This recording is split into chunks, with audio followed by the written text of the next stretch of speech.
I never imagined that the person I trusted the most would betray me in the most unimaginable way. I was 32 when the truth came crashing down on me.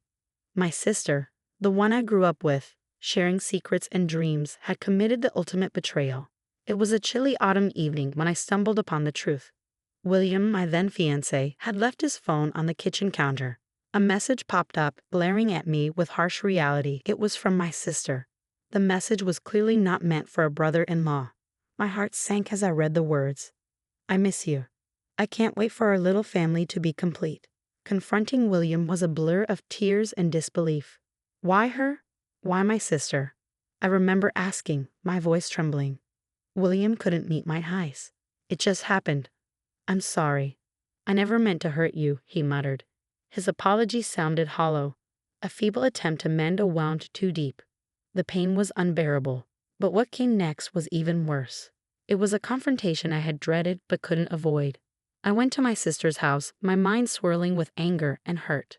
The door opened, and there she stood, her eyes betraying a flicker of guilt. Is it true? I asked, my voice barely a whisper. She sighed, looking down at her swollen belly. Yes, it's true. I'm so sorry, she said, her voice laced with remorse that did little to soothe my pain. Sorry? You destroy my life, and all you can say is sorry. I couldn't contain the bitterness in my voice. She reached out, but I recoiled. Please understand, it wasn't planned. I never meant to fall for William, she pleaded. But you did, and now you're carrying his child. Another one, I said, the reality sinking in. The conversation that followed was a blur of tears, excuses, and apologies, none of which could undo the betrayal. I left her house with a heavy heart, knowing that our relationship could never be the same again. I had lost not just my fiancé, but my sister too. In that moment, I made a decision. I would cut her out of my life completely. The weeks following the revelation were the hardest of my life. The betrayal left a gaping hole in my heart, one that seemed impossible to heal. I was engulfed by a mixture of anger, sadness, and an overwhelming sense of loss. It wasn't just about losing William, it was the profound betrayal by my sister that cut the deepest. I remember the day I decided to cut ties. It was a decision that felt both heartbreaking and necessary. My family had gathered at our parents' house, a place that once felt like a sanctuary of warmth and love, now tainted by the betrayal. My mother approached me cautiously, her eyes filled with worry. Honey, I know you're hurt, but she's still your sister. Maybe with time. I cut her off, the bitterness evident in my voice. No, Mom, there's no maybe here. She's not my sister anymore, not after what she's done. My father, usually a man of few words, placed a comforting hand on my shoulder. We understand your pain, but she's family. Family sticks together, he said softly. I shook my head, tears brimming in my eyes. Family doesn't do what she did. She made her choice, and now I'm making mine. I can't. I won't have her in my life anymore, I stated firmly. My parents exchanged a sorrowful glance, the weight of my words hanging heavily in the air. I stood up, feeling the need to assert my decision further. I expect everyone to respect my choice. I don't want to hear about her. I don't want to see her, and I certainly don't want her to be a part of my life in any way. My mother reached out, her voice trembling. But she's your sister, she interjected. I interrupted, a firm resolve in my tone. She was my sister. She's nothing to me now. The room fell silent, the finality of my words settling like dust. I walked out of that room knowing I had closed a significant chapter of my life. It was more painful for my family to witness this rift, but for me, it was a necessary step to move forward. As I drove away from the house that day, I felt a strange mix of relief and sorrow. I was leaving behind a part of my life, a part of who I was, but I knew deep down it was the only way to heal, to rebuild myself from the ashes of betrayal. 2 years had passed since the day I decided to sever ties with my sister. Life, as it tends to, moved on in its unpredictable rhythm, leading me to paths I never imagined I would tread. Among these was meeting James, the man who would eventually become my husband. James and I met at a mutual friend's party. I wasn't keen on attending, still nursing the wounds of my past, but something about that evening felt different. It was there, amidst laughter and casual chatter, that I saw James for the first time. He had a kind smile and eyes that seemed to understand the world in a way few did. We hit it off instantly, talking for hours. It was during one of our deep conversations that I decided to open up about my past. I had a pretty rough breakup, I started hesitantly. My ex-fiancé and my sister, they betrayed me in the worst way possible. James listened intently, his expression one of understanding rather than pity. I know something about betrayal myself, he shared. My brother, believe it or not, had a habit of getting involved with my exes. I guess some siblings just don't understand boundaries. There was comfort in finding someone who understood the pain and complexity of such betrayals. Our shared experiences drew us closer, and before we knew it, we were inseparable. Our relationship blossomed into something beautiful and solid. When James proposed, it was under a sky full of stars, at the very spot where we had met. "You've brought light into my life in ways you can't imagine," he said, his voice filled with emotion. "Will you marry me?" Tears of joy rolled down my cheeks as I nodded, whispering, "Yes. Yes, 1,000 times yes." Our wedding was a small, intimate affair, surrounded by those who truly mattered. As I walked down the aisle, my heart felt lighter than it had in years. The pain of the past was still there, but it was overshadowed by the hope of a new beginning. James and I since started a family, welcoming 3 beautiful children into our lives. They were a constant source of joy and laughter, filling our home with love and warmth. In those moments, holding my children or looking into James's loving eyes, I realized how far I had come. The betrayal that had once seemed like the end of my world was now just a distant memory. It had led me to this new life, a life filled with love, trust, and happiness. I once thought I had lost everything forever. Life with James and our children was blissful, a stark contrast to the turmoil of my past. However, the world outside our little haven continued to spin, and with it came news of my sister and William that I couldn't avoid. One evening, as James and I were putting the kids to bed, he mentioned, "I heard something about William today. He had an accident at work. Quite serious, I believe." I paused, a complex mix of emotions bubbling inside me. "Oh, and how did you hear about this?" I asked, trying to sound casual. "Mike from the office. You remember him, right? He's William's colleague," James explained. "And my sister?" The words left my lips before I could stop them. Part of me didn't want to know, but another part, the part that still remembered her as my sister, cared despite everything. "She's struggling, to say the least. With William's disability and her own health issues, things aren't looking great for them," James said gently, understanding the weight of his words. I sighed deeply, feeling conflicted. "Thank you for telling me, James." The news of their hardship stirred something in me. Despite the pain and betrayal, I couldn't completely erase the fact that she was once my sister, someone I loved and cared for. But the wound was still there, a reminder of the line she'd had crossed. A few days later, my mother called. I could sense the hesitance in her voice. "Dear, I know you don't want to hear about her, but your sister is in a bad place right now. With William's condition, they're struggling to even feed the girls," Mom said softly. I felt a tug at my heart, thinking of the innocent children caught in the middle of this mess. "I need to think about this, Mom. I can't promise anything," I replied. After the call, I sat down with James, pouring out my conflicted thoughts.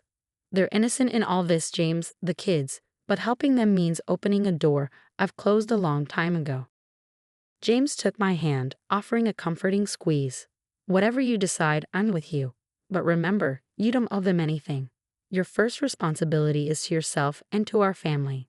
His words were a balm, a reminder of the new life I had built, a life far removed from the shadows of my past.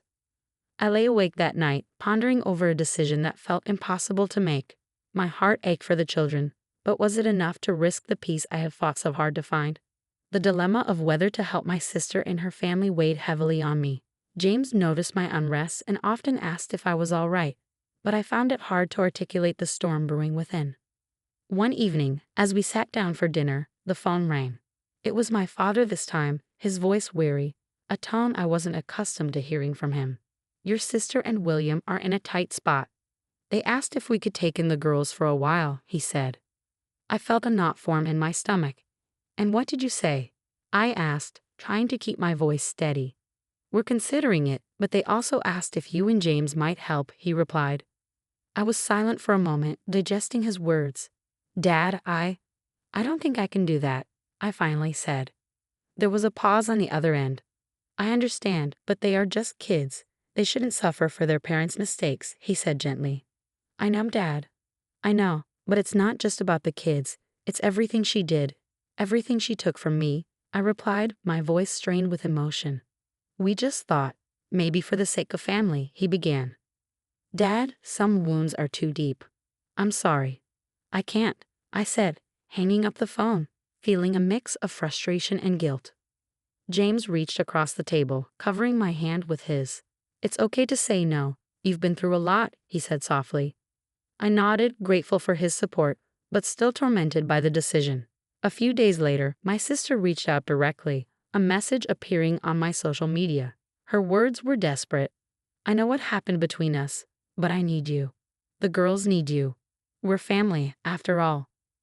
I stared at the screen, her words echoing in my mind. Family. That word had lost its meaning when she betrayed me. I replied, my fingers typing with a resolve that surprised even me. What we had as family ended a long time ago. I'm sorry, but I can't help you. She responded quickly, a hint of bitterness in her words. How can you be so cold? They're just kids, and they have their parents and grandparents. I have my own family to think about. I wrote back, my heart racing with a cocktail of emotions. The exchange left me drained. It was one thing to say no to my parents, but quite another to deny my sister directly. Yet I knew in my heart it was the right decision.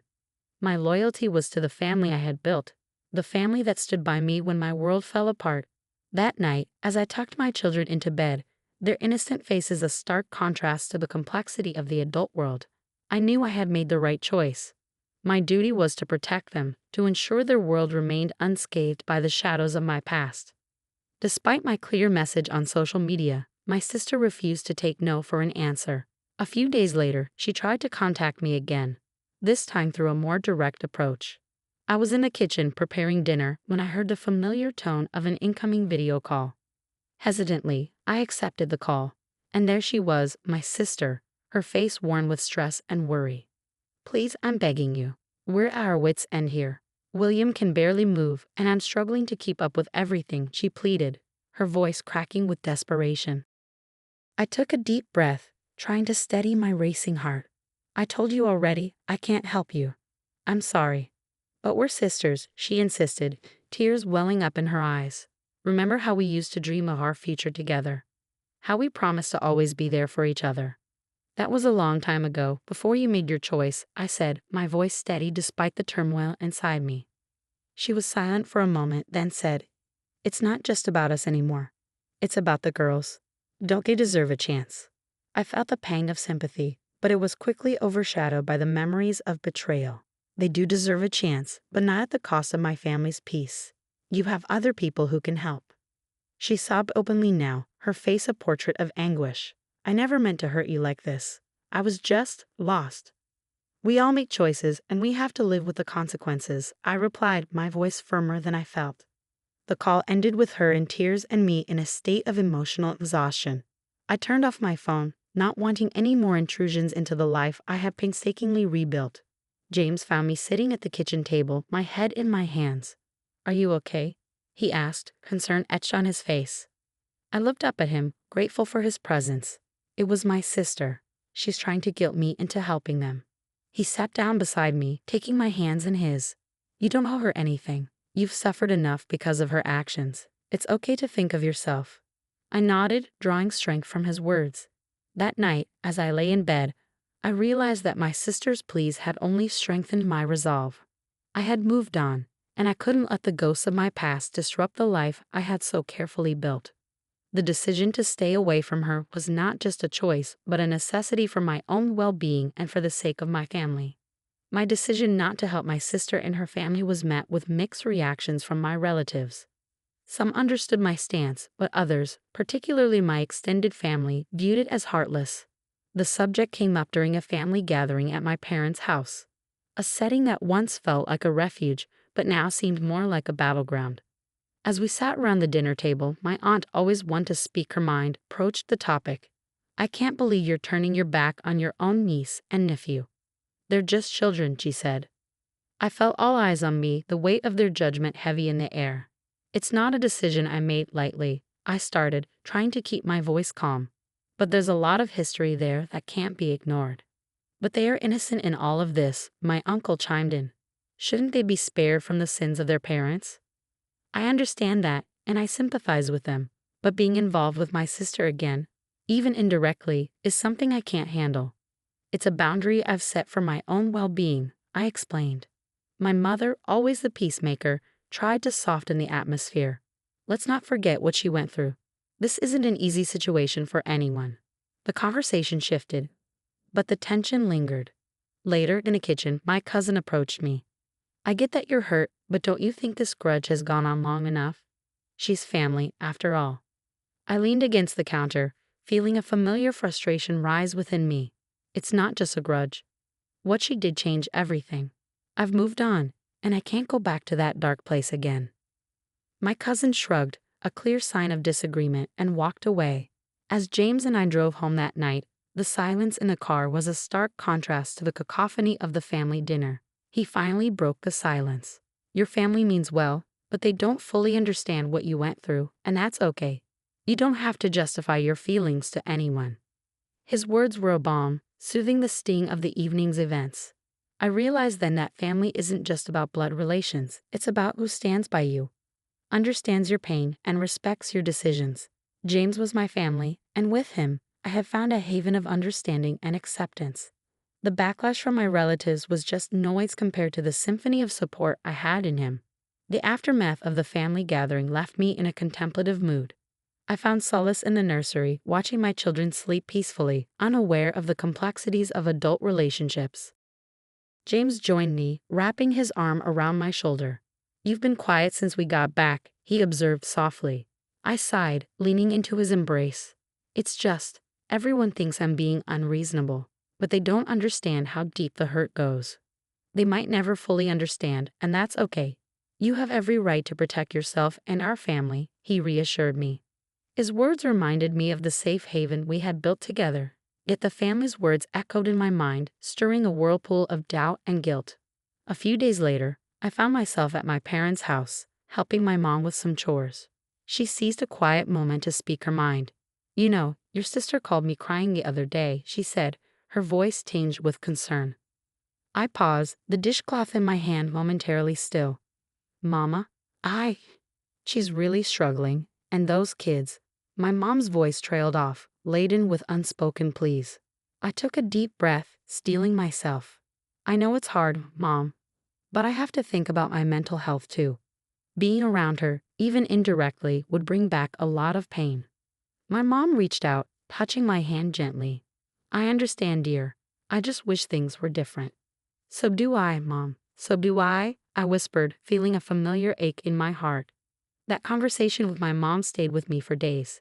It wasn't just about making a choice, it was about standing by it, even when it was questioned by those closest to me. One evening, while putting the kids to bed, my eldest asked, Mommy, why don't we ever see Auntie? Her question caught me off guard. Well, honey, sometimes people have disagreements, and it's better for them to stay apart. Like when I don't want to play with Tommy because he took my toy, she asked. Something like that, I replied, packing her in. Lying in bed later that night, I thought about my daughter's innocent question. My decision not only affected me but also shaped the perception of my children.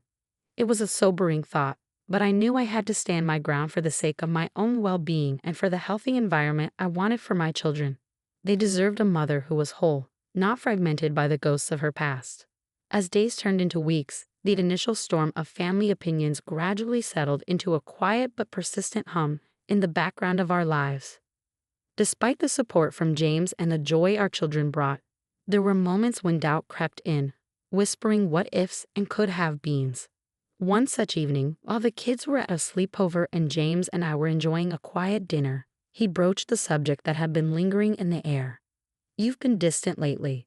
Is it about your sister again? He asked, his eyes reflecting a mix of concern and understanding. I put down my fork, the truth spilling out. Part of me wonders if I'm being too harsh. But then I remember the pain, the betrayal, and I just can't bring myself to face her, not even for the sake of her kids. James reached across the table, taking my hand. It's okay to have these feelings, you're human. But don't forget, you made this decision for valid reasons. Your peace of mind is important too. I nodded, grateful for his unwavering support. I know, It's just hard when your own family questions your choices. We can't control what others think or feel, but we can control how we react and how we let it affect us and our family," he said gently. His words were a reminder of the strength I had found in myself and in our life together. The path I had chosen was not an easy one, but it prioritized my healing and the well-being of the family James and I had built. A few days later, during a phone call with my dad, he hesitantly mentioned my sister again. "I just thought you should know. Your sister's been asking about you. She's worried, despite everything," he said softly. I felt a twinge in my heart, but my resolve remained strong. "Tell her I'm fine, Dad, but that's all. Please, I don't want any more messages or updates." After hanging up the phone, I realized that while the past would always be a part of me, it did not define me. My choices, difficult as they were, had led me to a place of growth and newfound strength. I had learned to prioritize my own well-being and that of my immediate family. Though the future was uncertain and the path to forgiveness unclear, I found comfort in the love and stability that surrounded me now. Months had passed since I last heard from my sister. Life with James and our children continued to be a source of joy and stability. Yet the echoes of the past still resonated, a reminder of the journey I had been on. One sunny afternoon, while watching the kids play in the backyard, James joined me with 2 cups of coffee. He handed me one and smiled. "You seem more at peace these days," he remarked. I took a sip, feeling the warmth of the coffee and his presence. "I am. It's been a journey, but I think I'm finally learning to let go of the past." "That's good to hear. No matter what, I'm proud of how you've handled everything," he said, his eyes full of admiration. I leaned against him, grateful for his unwavering support. "Thanks, James. I couldn't have done it without you." As we sat in comfortable silence, I reflected on the changes within me. The bitterness and pain had faded, replaced by a sense of acceptance and inner peace. It wasn't about forgetting the past, but about choosing not to let it control my present and future. Later that week, while sorting through some old boxes, I came across a photo of my sister and me in our younger days. For the first time in a long while, I looked at it without the sting of betrayal. Instead, there was a recognition of the bond we once shared and an acknowledgement of the separate paths we had taken. That evening, as James and I put the kids to bed, our youngest asked, "Mommy, do you have a sister?" I paused, tucking her in. "Yes, honey, I do. But sometimes, even with family, people grow apart." "Will you ever see her again?" she asked, her eyes wide with curiosity. I kissed her forehead, a bittersweet smile on my lips. "Maybe one day, sweetie. But for now, we have our own happy little family, and that's what matters." As I turned off the lights, I realized how far I had come. The journey through pain and betrayal had led me to a place of strength and resilience. My family, James, and our children were my anchor, my source of unconditional love and support. Lying in bed that night, I felt a sense of closure. The chapter of my life involving my sister would always be a part of my story, but it no longer defined me. I had moved forward, not just moved on, and in doing so, I had found a deeper understanding of myself and what truly mattered in life. My heart was at peace, knowing that the future held promise and hope, and I was ready to embrace whatever came next with my loving family by my side.